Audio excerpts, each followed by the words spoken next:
Kailangan napakan yung accelerator pedal.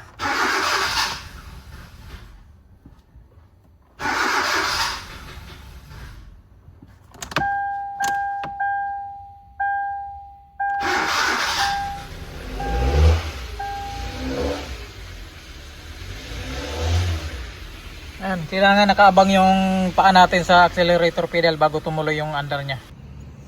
Hyundai Accent, pinatuwing na lang papunta rito sa bahay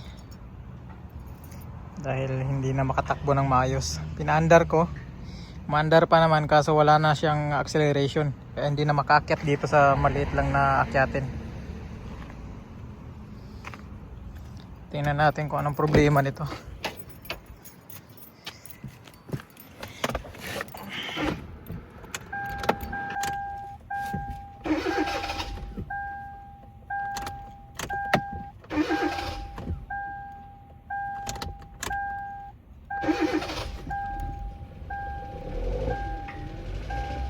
Bukan natin patakbuhin.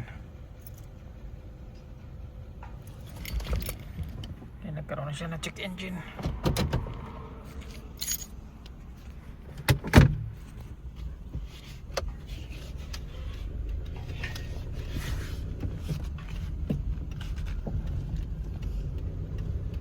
Kalang mamatay.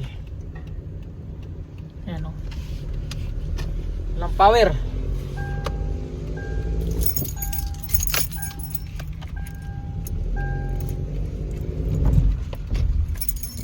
Sayang, hindi na umabot.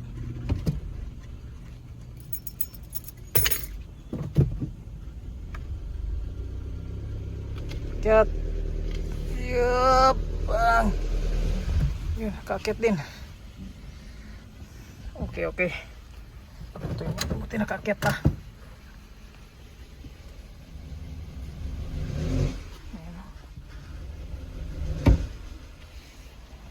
Low power. Tingnan natin kung anong dahilan. Kasi kanina wala talaga. Kahit anong apa ko ng accelerator pedal, wala talaga. Buti nagkaroon siya ulit. Pero may problema pa rin talaga. Ayan o, delay. At palyado. So ito na ang salarin kaya nawawala yung acceleration. Ayan, throttle position sensor. Tingnan natin kung anong magagawa nating remedyo dito, kung makuha pa sa remedyo or magpapalit na tayo ng parts.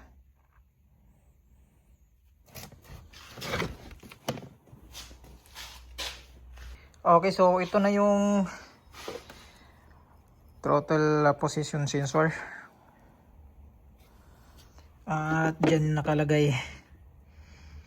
Tinanggal ko lang yung mga bolt ng throttle body para magkaroon ako ng space dyan sa sensor. Okay, so gagawin ko dito, subukan ko munang linisan pati itong throttle body. Tingnan natin kung oobra siya, at kung hindi naman, papalit na tayo ng parts. At ito na, naibalik ko na lahat yung mga tinanggal ko kanina. Nilinis ko na rin pala yung spark plug. Tingnan natin ngayon kung okay.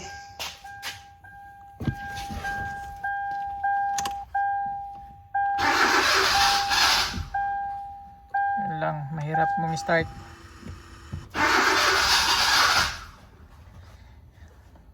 Kailangan napakan yung accelerator pedal.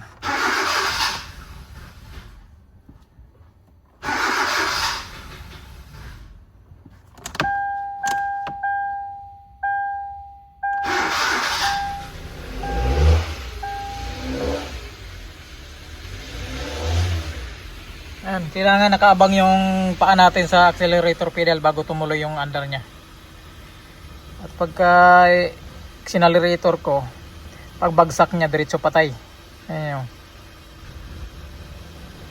Ayan, ang hirap. Ayan na. Ayan na, nakabaon na yung paa natin.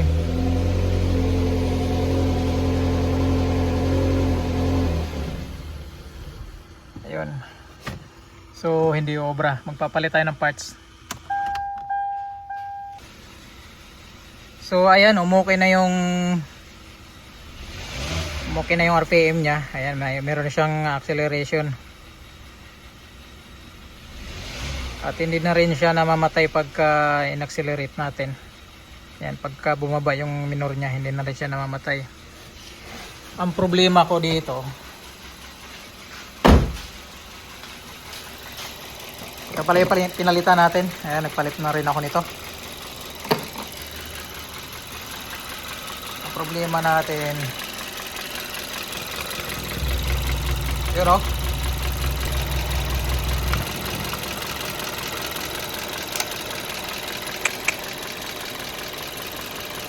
yun, mahirap pagka yung may-ari bibili ng sikanan tapos hindi magsama ng mekaniko. Kakabili lang daw nito ng may-ari 1 month pa lang daw.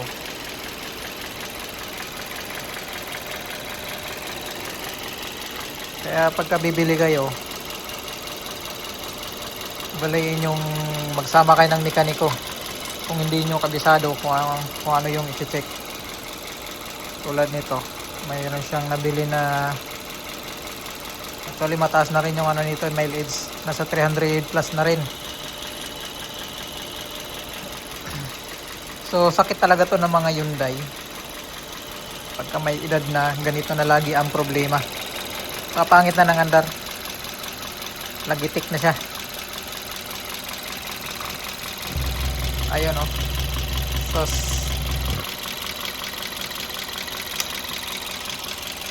So pinaalam ko na sa may-ari ito. Kaya ang balak pa naman niya, mga next year pa daw siya bibili ulit. Sabi niya gawan ko raw ng paraan kung saan yung kaya ko para magamit niya pa sa trabaho. Ngayon subukan natin patakbuhin kung makakalayo pa itong sasakyan na to.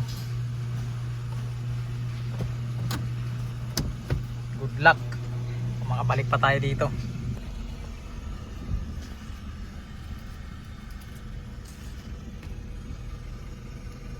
Tayo nito ititirik.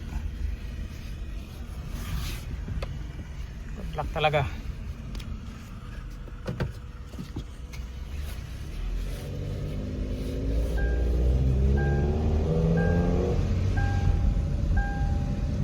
Tumatakbo pa, bumibira pa.